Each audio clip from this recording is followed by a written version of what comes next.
Baik, kelompok 5 akan menjelaskan mengenai manajemen SDM. Next.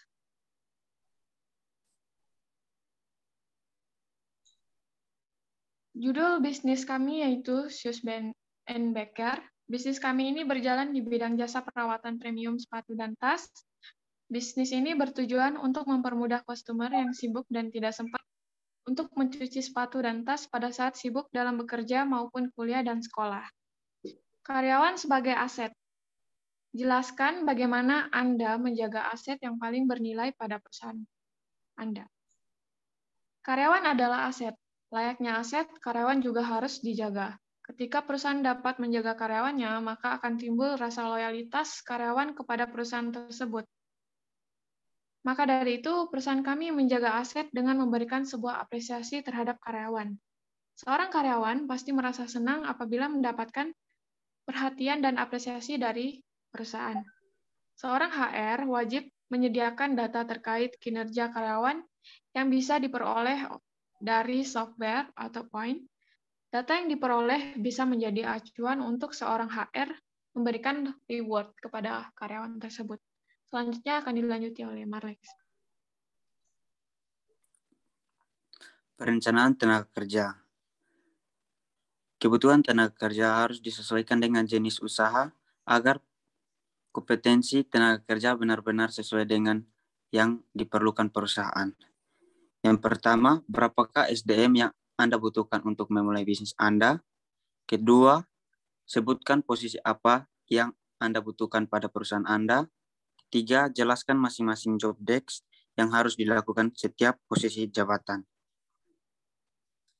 Lanjut.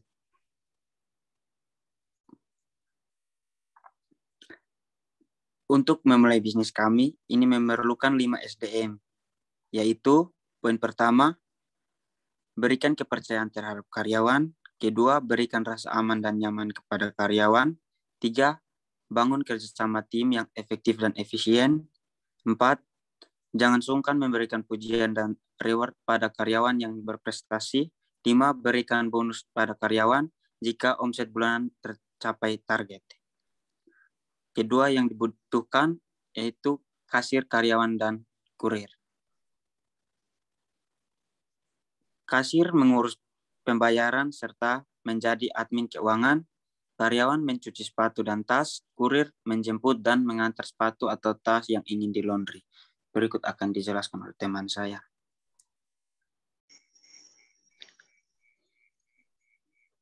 Baik, selanjutnya proses rekrutmen dan kepuasan karyawan. Perekrutan adalah suatu proses untuk mencari calon atau kandidat pegawai, karyawan, buruh, manajer, atau tenaga kerja baru untuk memenuhi kebutuhan sumber daya manusia, organisasi, atau perusahaan. Broadcast lowongan. Strategi dalam proses broadcasting lowongan sangat menarik untuk dianalisis, dikarenakan semakin informasi Anda tersebar luas, maka akan semakin menemukan kandidat yang profesional. Jelaskan bagaimana Anda memastikan bahwa lowongan pekerjaan Anda sudah diketahui banyak orang. Lanjut. Dengan cara bisnis kami diketahui oleh masyarakat melalui poster, brosur, iklan, serta media sosial. Lanjut.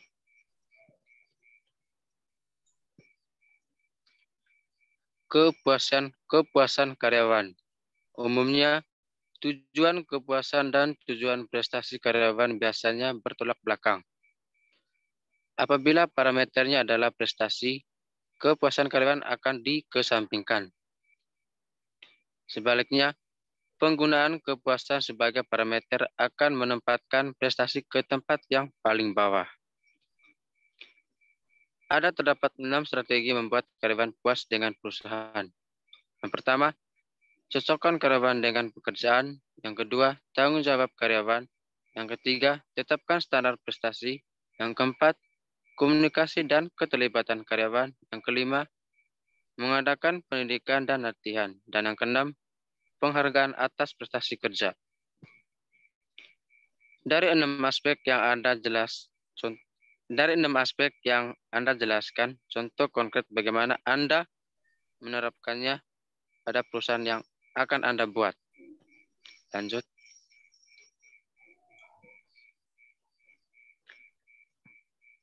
Contohnya dalam bisnis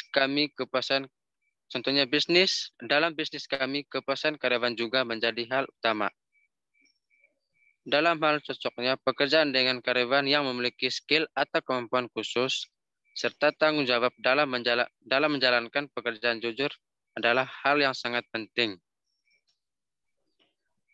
Komunikasi serta keterlibatan karyawan sangat diperlukan dalam mengupayakan kesuksesan bisnis. Berkomunikasi, menyampaikan hal yang mendorong kemajuan bisnis.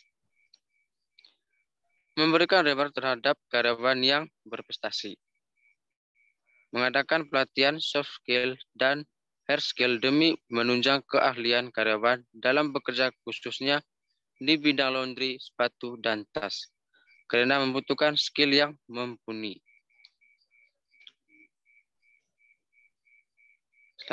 Selanjutnya akan dijelaskan oleh teman saya.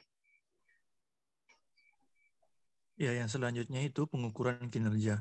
Pengukuran kinerja sangatlah perlu untuk dilakukan. Hal ini mengetahui apakah karyawan layak digunakan di tahun depan atau tidak layak.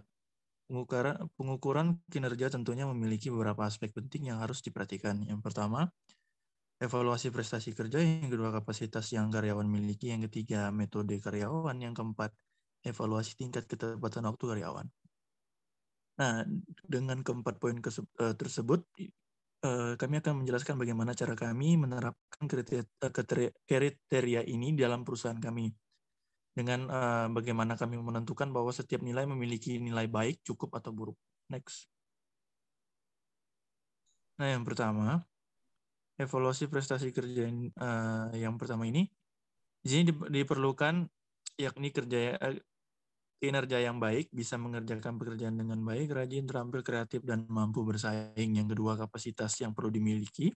Itu karyawan, setiap individunya khususnya melakukan peningkatan pengetahuan dan wawasan dalam rangka meningkatkan motivasi kerja, membangun kemampuan berpikir, kepercayaan diri, berpikir kreatif, pengambilan keputusan dalam kebersamaan dan kerjasama yang dilandasi rasa saling percaya, serta meningkatkan kedisiplinan berbagi nilai-nilai positif lainnya. Terus yang poin ketiga, metode kerja karyawan yaitu self-appraisal, manager review, peer review, subordination appraising, dan terakhir customer atau client review. Yang keempat, evaluasi ketepatan waktu karyawan. Evaluasi ketepatan waktu karyawan ini adalah ketepatan masuk kerja dan menyelesaikan pekerjaan sesuai dengan jam kerja yang ditentukan. Next.